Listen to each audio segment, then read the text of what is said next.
The best conference in college basketball runs through Houston this weekend as the Wildcats come to town, but they're missing one key piece.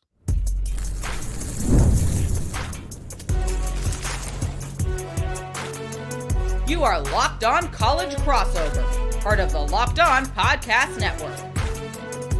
Your team every day. It is a crossover edition of Locked On Cougs and Locked On Wildcats. I'm with Locked On Cougs, Parker Ainsworth, joined by Leif Thulin of Locked On Wildcats, and many other things, frankly, across Locked On Podcast Network. Today's show is brought to you by 5 Hour Energy, breaking down Houston and Arizona this weekend. There'll be lots of energy in Fertitta Center, lots of energy for you too, with all kinds of new flavors over at 5 Hour Energy. Leaf, top of the Big 12, Arizona, Houston this weekend. Look, I usually ask some sort of nonsense food question to open, but there's not going to be a whole lot of nonsense this weekend, right? This is potentially for the whole conference. Houston's got an inside track hosting the game. That was, I believe, one of the very first shows I ever did as host of Locked On Wildcats. I hopped on with you, and we talked about how I thought the best two teams in the conference were Arizona and Houston. And at that point, it was kind of a bold prediction. And from the Arizona perspective, Houston was kind of the known commodity. And now we see Arizona goes 23-0 to start the year, struggles a little bit, falls to 23-2, but they do lose the inside track of the Big 12. And then Houston, I wouldn't say gave them a favor. I think Iowa State played a large role in that, but Houston had a chance to really put it out of reach. And now it's back to even footing. Houston's got the home game, no Koa Peat. I do think Houston's got the inside track, but you want a chance, and that's what they got. So no Koa Peat is interesting because you had mentioned on a squad show we were on, I forget if it was Big 12 or if it was basketball, but one of the squad shows we were on together a week or 10 days ago, you thought he didn't look quite right. I thought at that time, I heard shoulder, but maybe you said ankle. I don't know. And then shortly before the BYU game, the program announces he'll be sitting on a week before being reevaluated, and he misses the BYU game. Wildcats roll, but they did look a lot different. For the folks, at least in my audience, that maybe don't know what this team looks like without him on the floor because they've been so dominant with him on the floor, what are you picking up about the Wildcats without Koa Peat out there? Yeah, this is still a very, very good team. And I think it proves how high Arizona's floor is. When Koa Peat's not there, their two losses, they led for 31 minutes against Kansas and 37 minutes. And honestly, I guess 39 minutes against Texas Tech because they were up 7 points with 3 minutes to go. And they lost. And they're vulnerable because one of their better players is out. I think the most talented player on the team is out. And what happens in those games that makes Arizona different is the spacing offensively. Tobe Awaka is a fantastic fill-in player. He's a 10-10 guy in 21 minutes. But all of a sudden he's playing 30, and I think his force diminishes because you can't play as hard for 30 minutes as you do for 20, and he's not a change of pace anymore. He is the pace. And Koa Peat scores on offense from different spots than Tobe, and so the spacing for Arizona suffers. Even though Koa doesn't shoot a ton of threes, he operates from about 18 feet from either wing, top of the circle right below the three-point line, and Tobe Awaka is on the block opposite of Mo Krivas. So they're playing very old school, like two bigs on each block, high lows, but teams can load up the defense, trap, and it really stifles what Arizona wants to run, and they can't score as much in the paint, even though you'd think, wait, they got two bigs and they should score more in the paint. I think it allows the other teams to now not have to guard someone 17 feet away, and they can double without as much punishment because Koa is also a fantastic passer. And I also think it thins the depth. And quite frankly, when Arizona's right and they're fully whole, their depth wears out teams. And in the second halves, Arizona's been up by 10, and all of a sudden they win by 25 because no one can rebound with them for that long. And so I do think depth and spacing are the two things where Koa Peat is most notably absent. So Awaka, I thought, played very well against Houston last year when these two teams matched up a couple times. I don't mean to say this in a way that diminishes that impact. I think he's a very strong role player. He's obviously not Koa Peat. Koa Peat's a top 10 pick in the draft. Like all that's later talk, right? But I think what's interesting to me is obviously it was never going to be a 1-to-1 scoring replacement. Like, hey, now you just get more shots, and it's gonna be it was never gonna be the case. I feel like the clogging of the lane impacts the Burries, the Bradleys, Yep. even Kharchenkov, like guys attacking the rim because of more bodies. So when Houston's got JoJo Tugler, Chris Sinak, Khalifa Sacco coming in, like it feels like to me this is a schematic. Obviously, talent aside, is an advantage for Houston losing Koa Peat, but a schematic advantage too, right? I agree for sure, and I think the impact on the guards that you mentioned has been extremely prominent at the end of games, because when Arizona has typically gone to a ball screen for Jaden Bradley in Arizona against Florida, against UConn, and against UCLA early in the season, Jaden Bradley closed them all beautifully, and everyone was like, "Oh, you got an All-American closer." And I think Jaden Bradley is very good, but he needs a runway. And Koa Peat can set you a screen on an empty side or just a normal screen, and he gives you gravity. And instead, it's isolation. You got to beat your guy, and then there's 4 bodies in the paint packed in. And Arizona is not a team that's prolific in shooting the threes. They shoot it well, but they're not prolific. And so there's not a ton of spacing on the floor. And all of a sudden, there's even less spacing, and there's less of a dynamic score in the front court. So guys like Bradley and Burries notably struggled in the 2 losses. I mean, Burries had 25 against Kansas, so I don't want to say he struggled in that one, but Bradley had his worst game of the season. And then against Texas Tech, Burries and Bradley didn't play very well. Not to mention, you had no advantage on the glass, whereas Arizona has not lost on the glass all season long. They've been +1 or +2 in those games. So they're 26-0 on the glass this season. So I don't want to say that they've lost on the glass because I'll get killed by my families. But they have lost their significant advantage that they've had on the glass because without Koa Peat, they lose force in the paint. And then the paint points, Arizona was averaging 58% of their points from 2 and 45% of their attempts from 5 feet and in. And you'd think, okay, well, they lose a big guy. They put in a big guy who shoots even closer to the basket. They'll shoot even more. Wrong. They've shot a ton of mid-range jump shots. In the last 2 games, including a win against BYU, they only scored 26 points in the paint. And so Arizona is having a harder time generating offense. But I did think Tommy Lloyd changed some things against BYU that bode well for Arizona in the long run.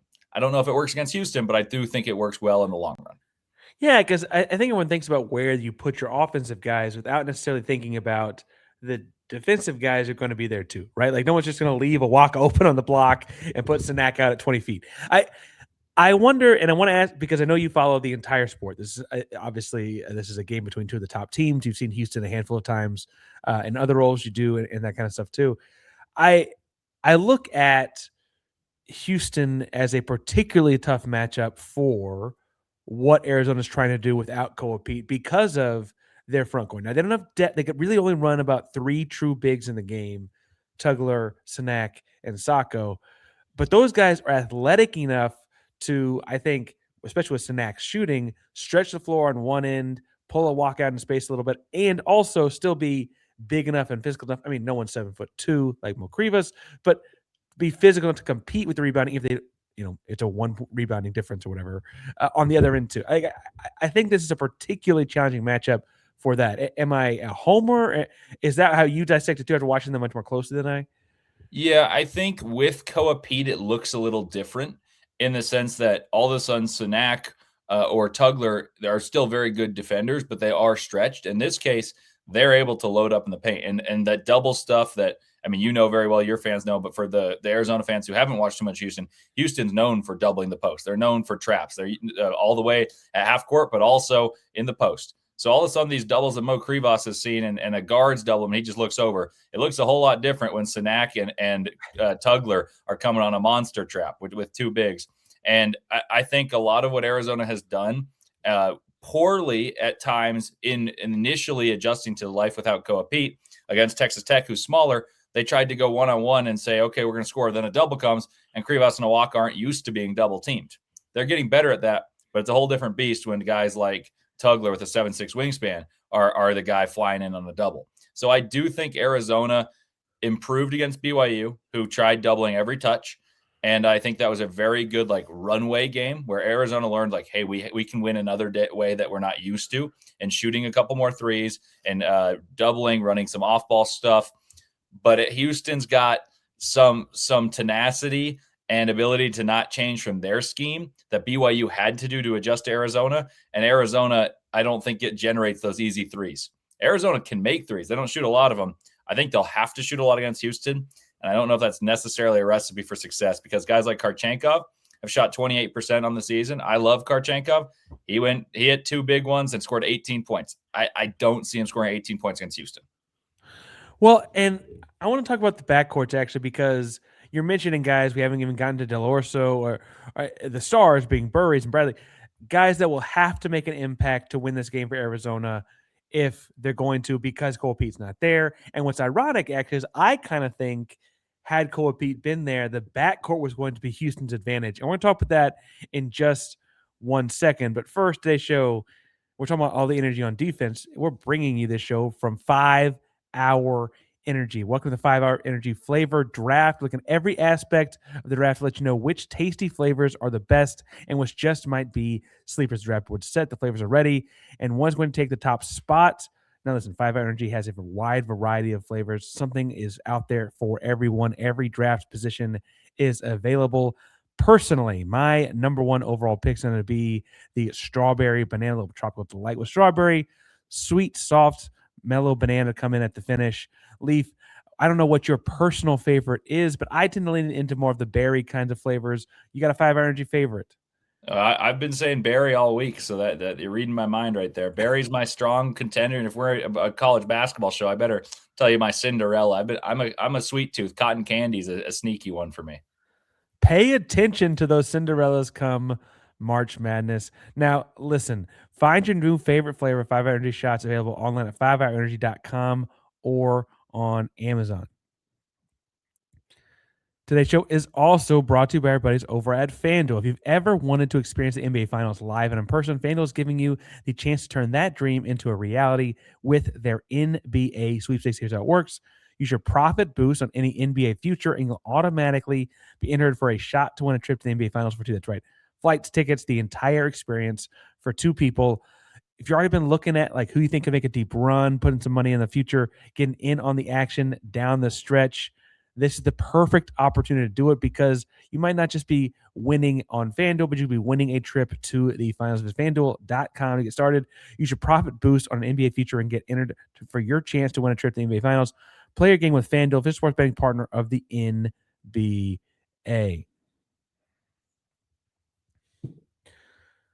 Parker Ainsworth, Locked On Cougars, Emanuel, Leif Thulin of Locked On Wildcats.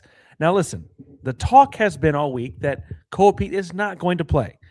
And I don't want to act like that's not a big deal. I don't mean this in a way that is not what he's really good. And frankly, when he was being recruited, I really wanted to come to Houston. I'm not going to lie. I thought he could be a great Cougar.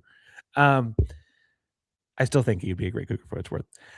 I look at this matchup though, and even if he'd been healthy, I think Flemings and Sharp in the backcourt were going to be a big advantage in this one for Houston. And I almost feel like this just exaggerates that a little bit. Obviously, you mentioned the loading up the paint defensively for Houston because the bigs and all that. But also, Houston wasn't relying on their bigs to score in the same kind of way. Houston's got all their offensive points coming in with Sharp and Flemings both averaging over 16. I feel like Houston's got advantages with speed at Flemings or shooting from Sharp. They kind of stretch a defense in a lot of different ways. But Brayden Burries is also very talented too, Leif, right? Like this is not it's not quite a coin flip to me, but it's also not like there's some giant chasm. These are really top end draft picks. Yeah, I mean, I don't blame you for thinking that there's an advantage in your backcourt because Kingston Flemings probably should be an All-American. Sharp has been a stalwart for Houston and is capable of taking over a game. I would say that Arizona's backcourt hasn't lost a matchup yet, though. Like pretty confidently, actually. I mean, the only one that would be close is Christian Anderson was significantly better than Jaden Bradley in their matchup. But like if you were to say Jaden Bradley and Brayden Burries versus Christian Anderson, I think it's you end up with a wash in that one because Anderson was the best of the guards. But I digress there. But the one point I want to bring up that I think is really interesting, Arizona has played a lot of guards this year and notable ones. And none of them have played well. None of them have played well. Christian Anderson would be like the best, but if you look at his efficiency, terrible. Hit 6 threes, but like shot 20 shots to score 20 points. PJ Haggerty shot 20 shots to score 19 points. Rob Wright in 2 games against Arizona, and right after scoring 39 and 33 or whatever it was. And I want to say I think Flemings is significantly better. Like, I'm not saying that to the Houston fans. No, like, but it's relatively speaking, right? You're talking to Rob Wright's average, Rob Wright's previous. Rob games, Wright's right? averaging like 19 a game against Arizona. He went 3 of 16, and then I want to say he went 5 of 13 this last one, and didn't score. He scored 2 points in the second half, and they needed every bit of Rob Wright. Didn't even play a factor in the second half. I could go down the list. There's plenty of guards that would prove this. Mo Odom, Arizona State, nothing.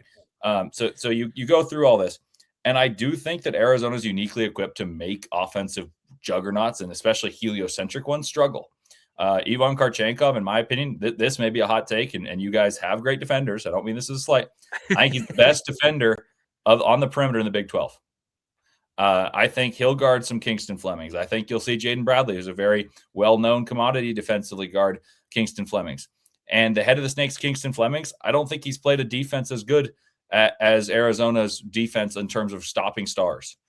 So I do think Arizona can win this matchup in the backcourt, and absolutely must to have a chance because they're shorthanded in the front court.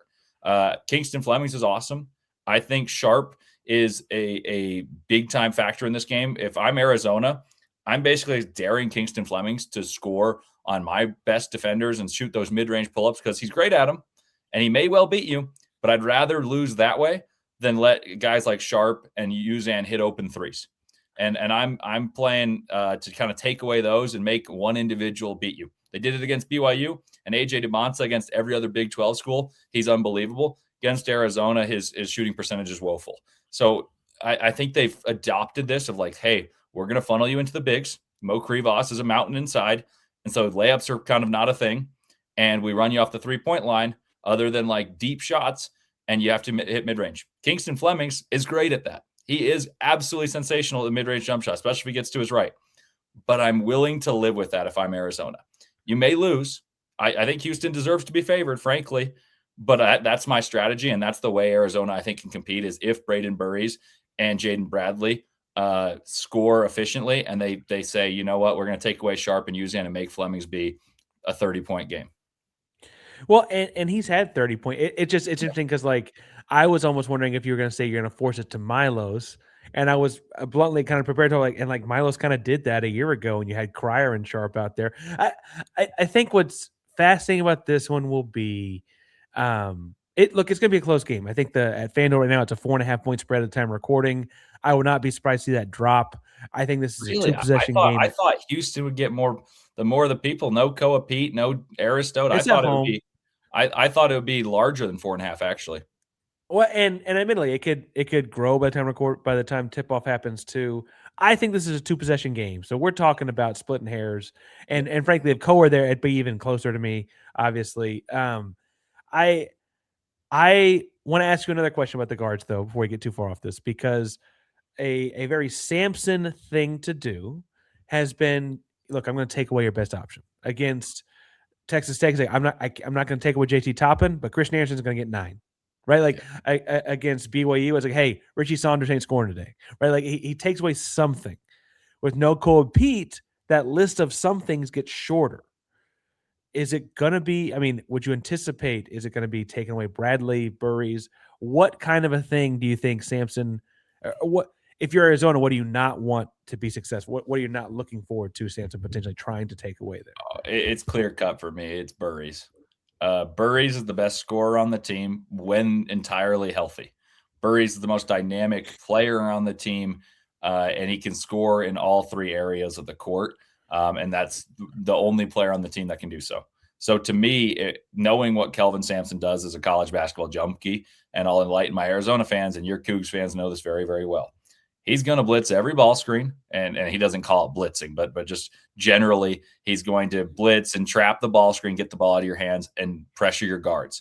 And most guards really struggle with it. Iowa State only had 3 turnovers, and most guards have 3 or 4 themselves.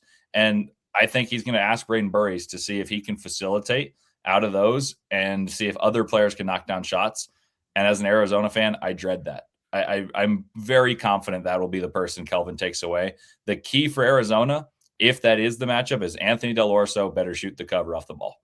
Like that is Arizona's chance, in my opinion, point blank period, that if Burries is taken away, like I anticipate, because he's their option A. But option B is going to be they need someone to shoot the cover off the ball, and that is clearly Dell'Orso.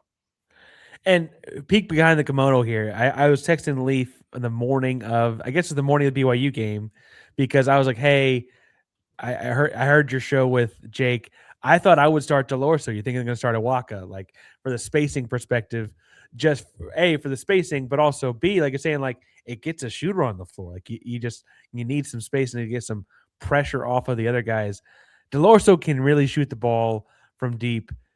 Burries is also shooting at a 37% clip on 4.5 attempts per game from out there. Like he can shoot himself too. So and they're hard ones. Like his are off the dribble behind screens, and when he gets his feet set, he can really shoot. One point I need to make before we get to something else is Brayden Burries was sick as a dog, and he had an IV after the BYU game. So Arizona's depth is further thin than even that. Like he may well recover and be fine, right. But when you're playing 6 players and he's got Houston's defense probably taking him away as option A, I really do think that Arizona needs a Kharchenkov and a Dell'Orso masterclass.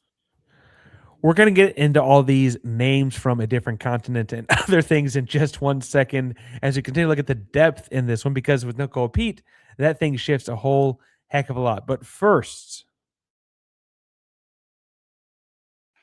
I'm Kalia Butler, host of Locked On Women's Basketball, and this is Mazda's Women's Basketball Snapshot, celebrating the work no highlight reel can ever capture.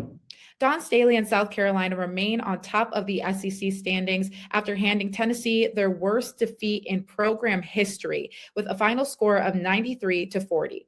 In the 43-point win, South Carolina shot 69% from the field. Tessa Johnson had a perfect shooting night, scoring 24 points, shooting 4 for 4 from the floor, including 2 threes, and made all 4 of her free throws. And UCLA remains undefeated in Big Ten play, topping Michigan 69-66 as Player of the Year contender Lauren Betts put up a double-double, scoring 16 points, collecting 16 rebounds, and adding 5 assists and 3 blocks. These moments are earned off the clock, those long before the lights ever come on. The sweat, the fakes, the doubt, the scrapes, and coming back for more every time. Mazda puts the same drive into every detail. Wins define the moment, putting in the work, that defines you.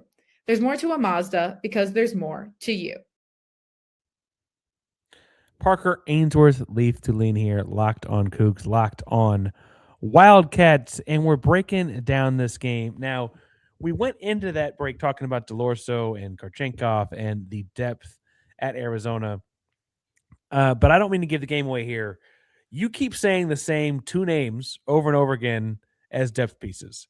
And by my math, I'm only counting 4 names as to, are you thinking there's going to run out 6 guys on Saturday? Like, is it going to get deeper than that for Arizona? Well, Arizona against BYU played 8 and they were missing 2. So they played 2 guys who hardly play. One was C.D. Gay, who for Houston fans is very similar in build to Khalifa Sacco. He's thin, he's long, he's athletic. He's more of a vertical threat than Tobe Awaka or Mo Krivas, but he's raw. And so he played well. He had good minutes against BYU, held his own. And the second is a Harvard transfer, Evan Nelson. He played very sparingly in that one. So I really think Arizona's going to play 7 with a splash of Evan Nelson. So you get back to 8. And for my Arizona fans, I think this is a silver lining of the season is Koa Peat should be back. And they're going to learn how to play different styles of basketball. Other guys have to build their confidence. And Tommy Lloyd had a nice press conference. And I'll paraphrase it. Essentially, there's a lot of really good players on this team. And sometimes they have to take a back seat to fit the best of the best. And you're seeing guys like Kharchenkov and Dell'Orso in this game recognize that they were really needed to score against BYU. And it's not a surprise because they're really good basketball players. I think you take it up a level against Houston's defense. But I think the silver lining is when Koa Peat's back, win or loss in this game, you're going to see more confidence and more ways for Arizona to manufacture baskets. And I think it'll help them in the long run, assuming he comes back healthy. Houston is a bad matchup no matter what because they mitigate the advantage Arizona has on the glass. They play great defense. They're also playing at Houston. And the psychology of the schedule, I don't like that they're coming off a loss. I don't know. I know that means nothing, but it means something to me. A team that loses in a heartbreaking fashion tends to play very well in their home court the next time. Not to mention Houston's really good. Well, and it's not just a loss. You're correct. It was a loss. And frankly, the Cougs fans and I have been talking this week, a loss that you could argue they probably should have won. Like they were up by 10 with 7 minutes left. Like there's all kinds of reasons to argue they should have won that game, and they didn't. And I'm sure that means practice on Tuesday, Wednesday, and Thursday were really hard. I actually also think, though, Leif, that game happened on Monday and they had a little bit extra gap here makes this makes the depth piece of this that much more important because they've had some days off. They've had a couple tough practices even in there, right? And all of that. Y'all just played BYU and now have to fly to Houston, right? And it's a little bit shorter turnaround going from Wednesday to Saturday. The game is midday on Saturday for whatever that's worth. Look, Houston also plays at Kansas on Monday night. This thing flips around really fast to everyone. And that's what Arizona fans got to bank on right here is if Arizona shorthanded loses, we got to become Jayhawks fans really quickly. Really quickly. Yeah. But the scheduling is not just that Houston's coming off that loss. There's also a game gap here that's going to make this depth thing exact. You mentioned Burries had an IV after the game the other day, right? I mean, if Brayden Burries is sick, I don't see a way Arizona wins. Like, let me just illustrate the way I think Arizona wins. I think they limit Emanuel Sharp and Milos Uzan. And Kingston Flemings manufactures all the points.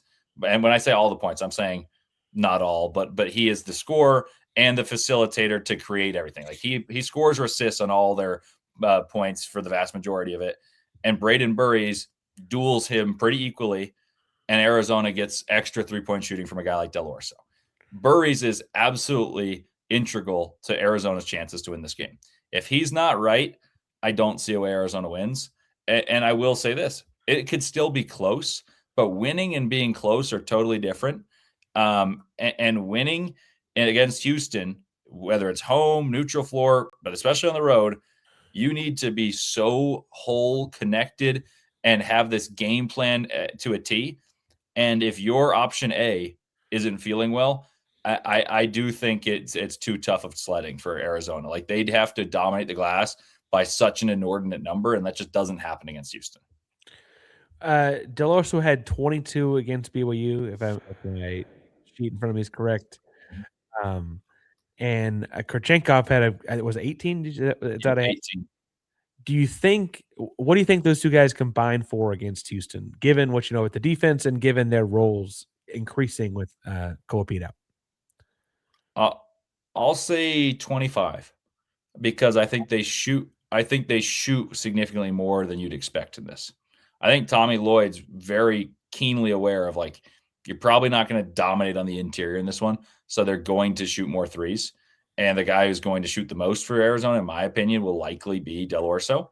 And Dell'Orso had a great game, and he's been bad all year. And I believe in the regression to the mean, or in this case, progression. And I think he's going to shoot better for the rest of the season. It's a huge silver lining for the Koa Peat injury. It means more Dell'Orso and therefore more volume and more confidence. And Kharchenkov's a gamer. I mean, I'll spoil it. Like we're going to talk draft picks. He's not going to be one of the first four we mentioned. I would take him in the first round because he's great on defense. But when Arizona's needed baskets late in games, sneakily, Kharchenkov has been one of the more effective players. He's shot the ball poorly this season, but he'll find a way to sneak into the rack. He'll score on fast breaks, and he'll make his free throws. And all of a sudden, you blink an eye, and this season he's scoring 10 per game with a super egalitarian veteran team. So to take 6 more shots, I don't think it's crazy to score 6 more points. Well, and he's you said gamer. That's probably a better way to put it. I've only watched them play a couple times, and I really paid a lot more attention to BYU, frankly, because there was no Koa Peat. I was trying to get ready for this game. The kid at Kharchenkov's super competitive, like visibly a very intense competitor. If it's close, he's going to guard Kingston. I'll just tell you guys. I'm telling you, Kingston against Kharchenkov, you're going to be like, oh, like they got a white guy. Point. Like, I'm not saying this to be rude, but like typically you're not going to expect the lockdown guy to be a white guy on one of these teams. And I think he's going to lock down. Like, I really think he's going to have a humongous impact in this game. He's a 6'7" German guard. Germany's been a pretty strong basketball country in international competition for a long time. Yeah, no, he's an impressive kid. I still think Houston's speed, playing at home, you got to intend on shooting a little bit better at home than you did on the road.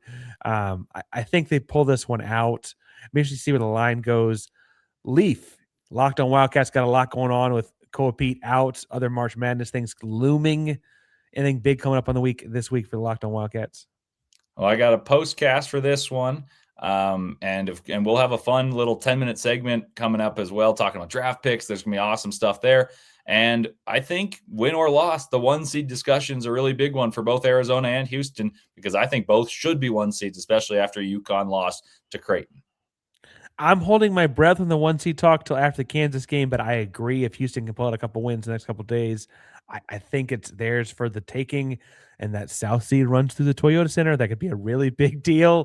But we'll break that down and more. And as Lee said, we'll be live after the game for a postcast as well. This has been a Locked On crossover edition of Locked On Cougs and Locked On Wildcats. Thanks so much for making us your first listen today. Hit subscribe, hit the bell so you know when those things go live in the coming days. And as always, I wrap up with a Go Cougs. I don't know what Bear down.